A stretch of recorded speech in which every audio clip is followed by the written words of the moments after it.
Hi, so I'm going to play you my latest piece in my project, which I call Butterfly. That's my name of my album. And I know you're probably thinking, what on earth is a 58-year-old guy doing, calling his album Butterfly? Sounds more like something an 8-year-old girl would do. But the symbol of the butterfly for me is quite dark. It's the idea of a lot coming into a sort of vibrant phase after a lot of struggle. If anyone's had a traumatic childhood with abuse and trauma and stuff like that, as I have, well, it can impact you when you're younger and you don't kind of get on with things in the ways that you should. Your confidence is affected. So you get a bit older, as I am now, and you start to have a lot more fun, and it feels like an emergence. It feels like a transformation, a metamorphosis. So that's why I'm using this symbol. Also, the butterfly is a thing of beauty, the way it moves. And particularly if you watch a butterfly moving in slow motion, it's an extraordinary thing. And I think there's something of that in the way that I kind of create the figuration for these pieces, which is always kind of something like this. I'll improvise the kind of figuration that these pieces use.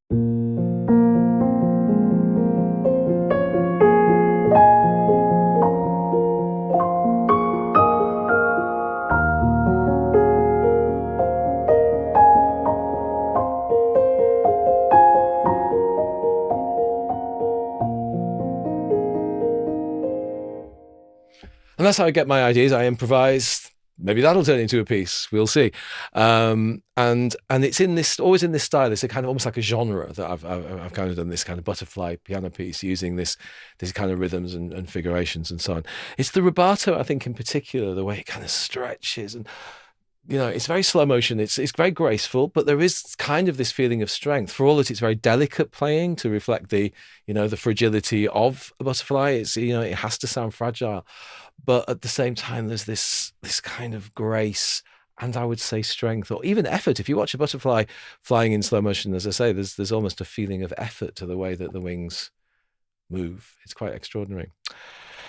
So this particular piece, I often use the colors, I'm calling it bright red on velvet black. And it's obviously this kind of chiaroscuro juxtaposition of something very bright and something very dark. So velvet black could symbolize kind of the struggle I was talking about, the red full of almost aggressive hope, like strength.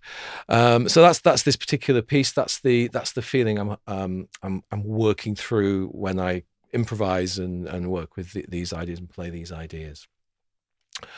I'm doing it on the Blüthner in Pianotech 9. So yeah, this is a great model of a Blüthner. A really good Blüthner always has the ability to produce lots of chiaroscuro, lots of light and shade, because it can produce this very velvety, plummy, dark kind of warm sound.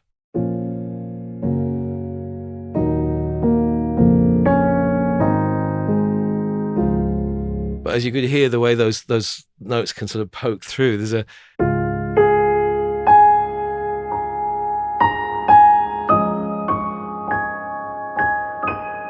kind of almost searingly bright tone as well.